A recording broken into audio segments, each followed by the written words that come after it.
எல்லா ஊர்லயும் வந்து மகாவிஷ்ணு சயன கோலத்துல பார்த்திருக்கீங்க. பரமேஸ்வரன் சிவபெருமான் சயன கோலத்துல இருக்க இந்த கோயிலை போய் பாருங்க. ஆமாங்க, அந்த கோவில் பேரு சுருட்டப்பள்ளி அப்படின்னு பேரு. நம்ம சென்னையிலேருந்து திருவள்ளூர் வழியா நம்ம வந்து ஆந்திரா போற ரூட்ல சுருட்டப்பள்ளி ஸ்தலம் இருக்கு. அந்த சுருட்டப்பள்ளி ஸ்தலத்துல வந்து ஆலகால விஷத்தை விழுங்கிய அந்த ஒரு மயக்கத்துல அம்பாளுடைய மடியில தலைய வச்சு சுவாமி வந்து படுத்திருக்காரு. ஸோ சயன கோலத்துல சிவபெருமான நம்ம சுருட்டப்பள்ளியில பார்க்கலாம். அந்த கோயில்ல இன்னொரு விசேஷமும் இருக்கு. அங்க மட்டும்தான் தட்சிணாமூர்த்தி தாம்பத்திய தட்சிணாமூர்த்தியா இருக்காரு. அதாவது தன்னுடைய மனைவி பார்வதியோட இருக்க தட்சிணாமூர்த்தி. ஸோ அவரை வணங்குறதுனால திருமண பாக்கியம் சீக்கிரமா அமையும்.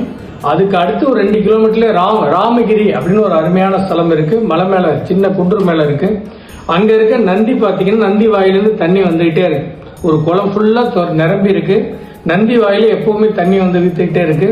அப்பேற்பட்ட அற்புதமான ஸ்தலம். நந்தியை வணங்கினவங்க அங்க போய் வணங்கலாம். அது பக்கத்திலே நெக்ஸ்ட் நாகலாபுரம் அப்படிங்கிற கோவில்.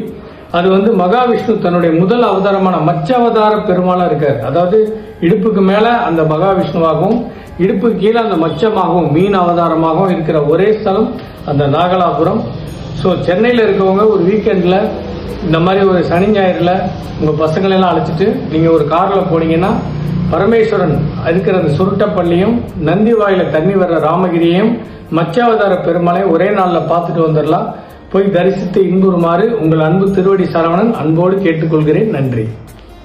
இது போன்ற ஆன்மீக செய்திகளை தொடர்ந்து காண திருவடி சரவணன் சேனலை லைக் பண்ணுங்கள், ஷேர் பண்ணுங்கள், சப்ஸ்கிரைப் பண்ணுங்கள்.